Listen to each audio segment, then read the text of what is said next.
নির্বাচন কমিশনের ত্রয়োদশ জাতীয় সংসদ নির্বাচনে মনোনয়নপত্র গ্রহণ ও বাতিলের আদেশের বিরুদ্ধে আপিল দায়েরের শেষ দিনের কার্যক্রম চলছে।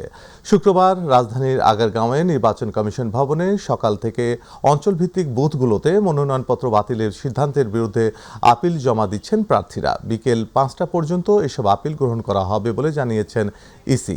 নির্বাচন কমিশন ভবনে স্থাপিত আপিল দায়ের কেন্দ্রে অঞ্চলভিত্তিক 10টি বুথে এসব আপিল গ্রহণ করা হচ্ছে। দেশের বিভিন্ন অঞ্চলের প্রার্থীরা উপস্থিত হয়ে বিভিন্ন বুথে কাগজপত্র জমা দিচ্ছেন। আপিল গ্রহণ শেষ হওয়ার পর আগামীকাল থেকে শুনানি শুরু হবে। আপিল শুনানি শেষে কমিশনের সিদ্ধান্ত অনুযায়ী চূড়ান্ত প্রার্থী তালিকা প্রস্তুত করা হবে।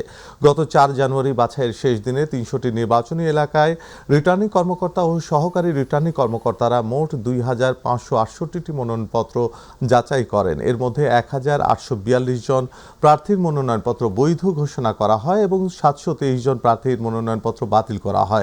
রিটার্নিং কর্মকর্তাদের আদেশের বিরুদ্ধে গত 4 দিনে নির্বাচন কমিশনে মোট 469টি আপিল আবেদন জমা পড়েছে।